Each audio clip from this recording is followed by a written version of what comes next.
Hello and welcome back. हम पढ़ रहे थे इनकम टैक्स एक्ट की डेफिनेशंस और अब हम पढ़ेंगे दो बहुत important definitions, previous year and assessment year, PY and एवाई।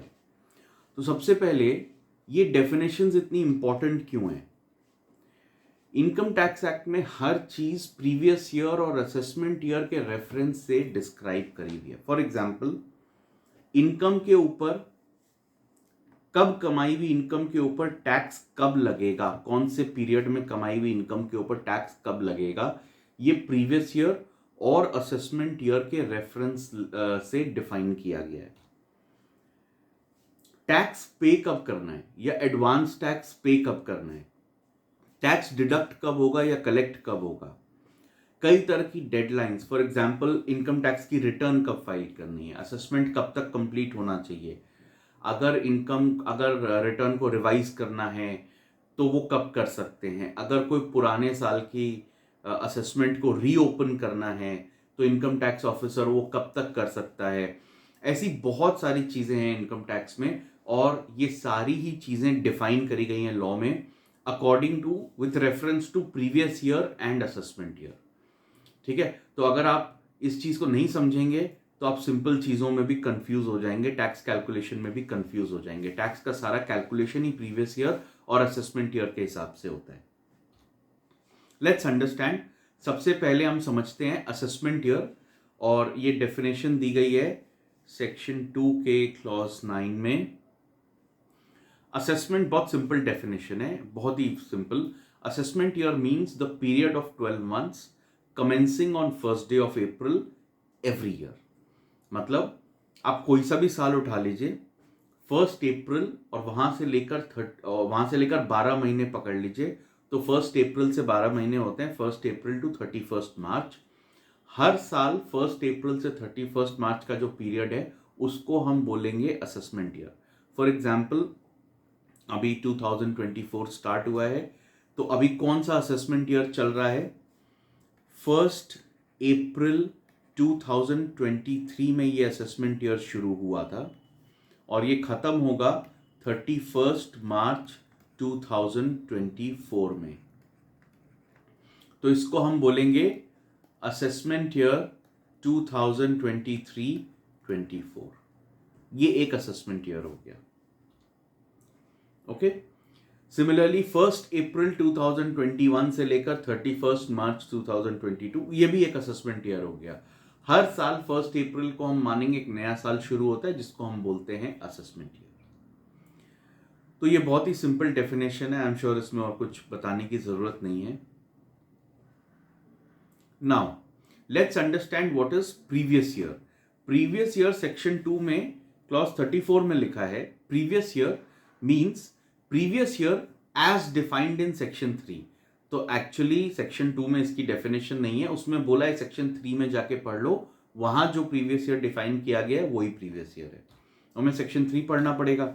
Section 3 में लिखा है, for the purpose of income tax act, previous year का मतलब है financial year immediately preceding the assessment year.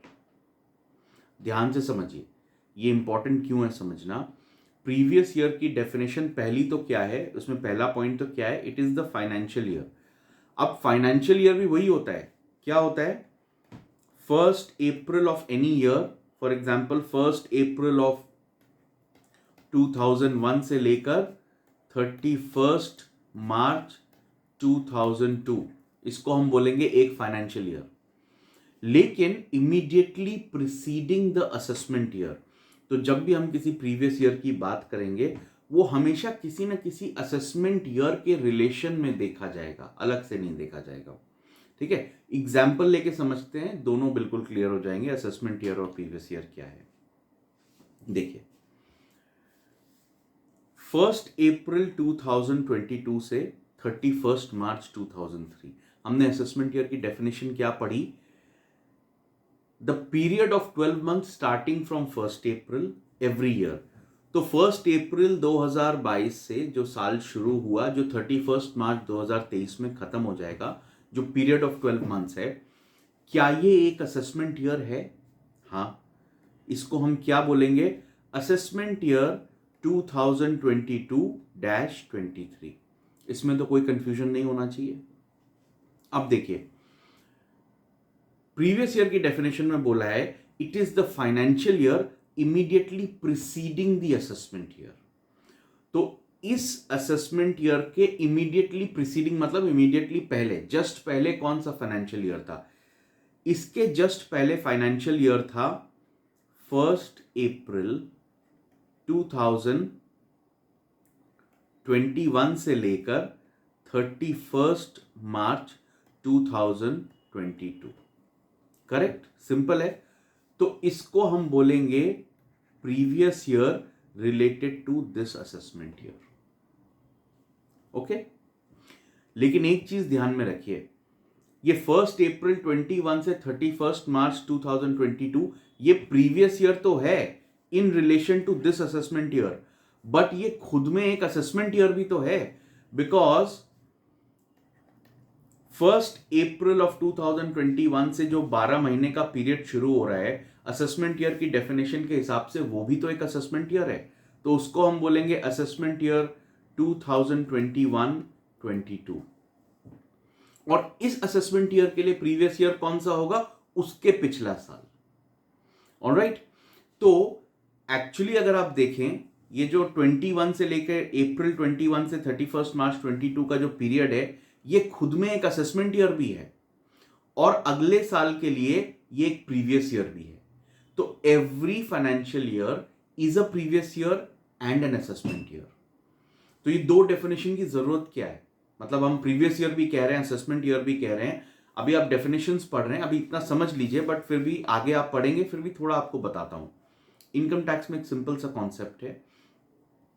अगर आपने लेट्स से ये साल लेते हैं 1 अप्रैल 19 से 31 मार्च 20, इस पीरियड में आपने कुछ भी x रुपीस की इनकम करी, x अमाउंट आपने कमाया पूरे साल भर में, तो इसके ऊपर टैक्स कब लगेगा पता है? ये हम कहेंगे प्रीवियस ईयर है। इस प्रीवियस ईयर की जो इनकम है x रुपीस, उसके ऊपर जब इसका असेसमेंट होगा, असेसमेंट की डेफिनेशन आप पढ़ चुके हैं। असेसमेंट क्या होता है? एग्जामिन करना, कितनी इनकम हुई, कितना टैक्स बनता है, कितना और लेना है, कितना रिफंड करना है।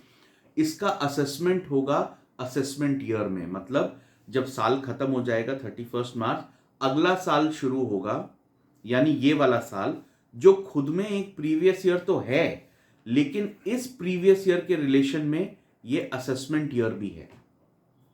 तो ये जो x रुपीस आपने कमाए हैं, ये जब असेसमेंट ईयर आएगा तो यहां पर जाकर इसके ऊपर आप टैक्स कैलकुलेट करेंगे और उसकी इनकम टैक्स की रिटर्न भरेंगे वगैरह वगैरह।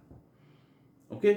सो every financial year is a previous year and an assessment year.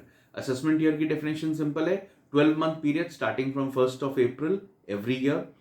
Previous year की डेफिनेशन भी उतनी ही सिंपल है, the financial year immediately preceding the assessment year is called a previous year. तो हर साल प्रीवियस ईयर भी है, असेसमेंट ईयर भी है। आगे जाके पढ़ेंगे प्रीवियस ईयर में कमाई हुई इनकम के ऊपर टैक्स कब लगता है, असेसमेंट ईयर में।